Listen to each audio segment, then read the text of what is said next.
맥킨지 리포트에서 발표한 내용을 보면 대한민국 화성을 2025년 세계 7대 부자 도시 중 하나로 선정했습니다. 지방자치단체 종합경쟁력 6년 연속 전국 1위, 지역 내 총생산 전국 1위, 재정자립도 전국 1위, 연수출 규모 경기도 1위, 고용률도 경기도 1위이고 그 옆으로 신세계그룹에서 4조 이상의 규모로 투자하는 화성국제테마파크가 진행되고 있는데 127만 평의 부지에 놀이동산, 스타필드, 프리미엄 아울렛 등을 조성하는 사업입니다. 국제테마파크에는 국제테마파크역이 신안산선으로 연결될 예정인데 송산역을 거쳐 향남까지 연결하는 것을 건의 중이기 때문에 이 역이 개통되면 서울까지의 접근성이 매우 좋아져 많은 관광객들을 유치할 수 있을 것으로 기대가 되고 있습니다. 이렇게 발전 가능성이 아직도 무궁무진한 화성시는 인구 100만 명을 앞으로도 유지한다면 오는 2025년 1월에는 5번째 특례시로 승격됩니다.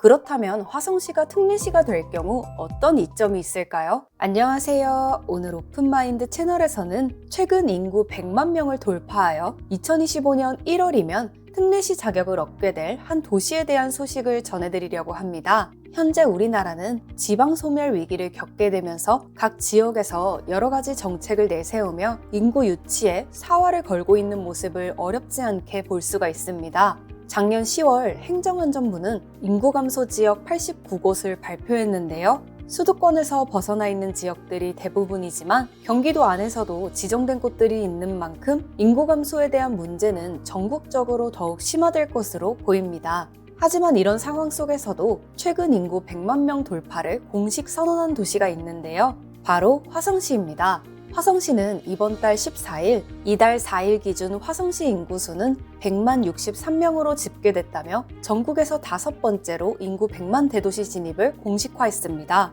화성시는 내년 말까지 이 기준을 충족할 경우 경기도 수원, 고양, 용인시, 경남 창원시에 이어 2025년 1월 특례시 자격을 얻게 됩니다. 그렇다면 화성시는 과연 어떤 매력과 호재를 가지고 있어서 무려 100만 명이 선택한 도시가 됐는지 한번 알아보도록 하겠습니다. 맥킨지 리포트에서 발표한 내용을 보면 대한민국 화성을 2025년 세계 7대 부자 도시 중 하나로 선정했습니다. 화성시는 844제곱킬로미터로 서울의 1.4배에 달하는 면적이고 수도권 남부 대표 광역교통허브로 성장하고 있는 도시입니다. 그리고 화성시는 온갖 평가들에서 1위 타이틀을 정말 많이 보유하고 있는 도시인데요. 지방자치단체 종합경쟁력 6년 연속 전국 1위, 지역 내 총생산 전국 1위, 재정자립도 전국 1위, 연수출 규모 경기도 1위, 고용률도 경기도 1위이고 경기도 내 최대 제조업체 수를 보유하였고 전국에서 가장 젊은 도시로 평균 연령이 38.7세라고 합니다.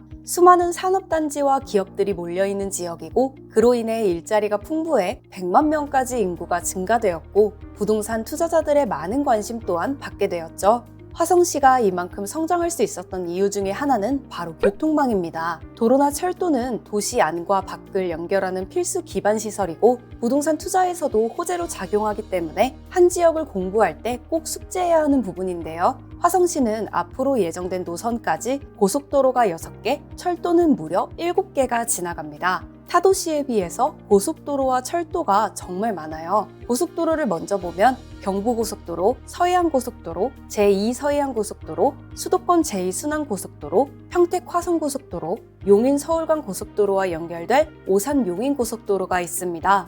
그리고 철도는 서해안 복선전철, KTX 고속철도, 수인선 복선전철, 1호선 전철, 동탄 인덕원선이 예정되어 있고 GTX와 SRT 고속철도까지 지나가고 있습니다. 보통 도시에서는 고속도로 진출입이 가능한 IC와 역사를 중심으로 개발이 되는 경우가 많기 때문에 화성시에서는 부동산적인 측면으로 봤을 때도 지가가 상승하고 수요가 몰리는 지역이 될 수밖에 없는 것입니다.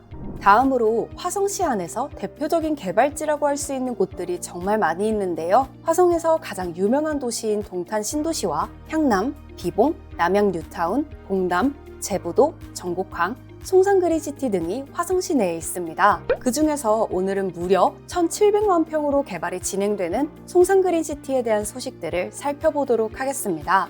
송산그린시티는 1,700만 평의 면적, 15만 명의 인구 계획을 가지고 있는 개발 사업입니다.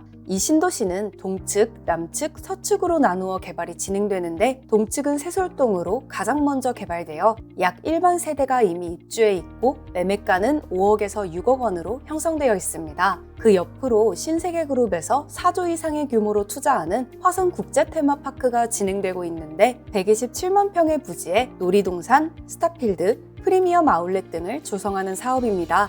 국제테마파크에는 국제테마파크역이 신안산선으로 연결될 예정인데 송산역을 거쳐 향남까지 연결하는 것을 건의 중이기 때문에 이 역이 개통되면 서울까지의 접근성이 매우 좋아져 많은 관광객들을 유치할 수 있을 것으로 기대가 되고 있습니다. 다음으로 개발되는 남측 지구는 4차 산업혁명 지원지구 산업단지, 자율주행 실험도시, 자동차 문화테마파크 등으로 미래 산업을 담당하게 되는 지구인데요.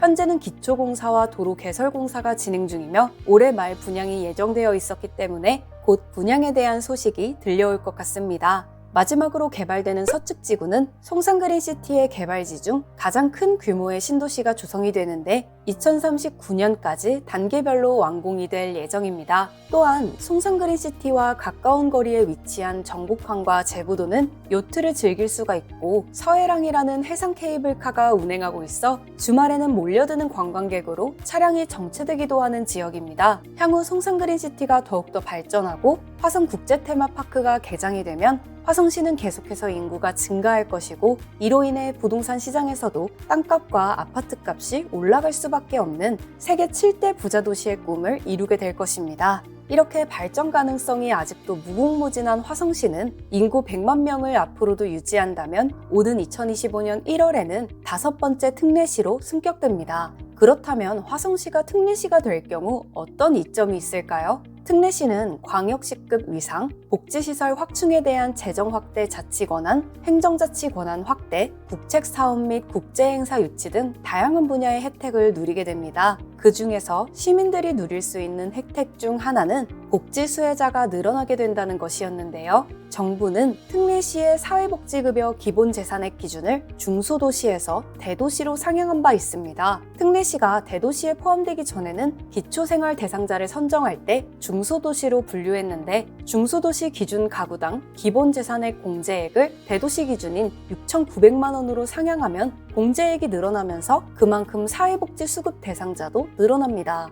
하지만 올해 초 정부가 경기도 내 사회복지급여 기본재산액 기준을 도시 규모와 상관없이 일괄 완화하면서 수원, 고양, 용인 등 인구 100만 이상 특례시의 이 혜택이 유명무실해진 것으로 나타나 많은 아쉬움을 불러일으켰습니다. 이 밖에 특례시가 되면 물류단지 지정 해제 및 개발 운영이 가능해지고 일정 면적의 산지 전용허가 절차 심사, 지방관리 무역항 항만의 개발 운영 및 공유수명 관리, 환경개선 부담금 부과, 징수 등에 대한 특례 권한도 생기게 되는 만큼 특례시가 될 화성시의 모습이 더욱 기대가 됩니다. 오늘은 인구 100만 명을 돌파하여 특례시의 자격을 갖추게 된 화성시에 대한 소식들을 알아보았는데요. 2035년까지 인구 135만 명을 달성하겠다는 화성시의 목표도 충분히 이룰 수 있을 것 같다는 생각이 듭니다. 앞으로도 화성시에 대한 소식들을 지켜보시면서 많은 관심을 가져주시길 바라겠습니다. 오늘은 여기까지입니다. 감사합니다.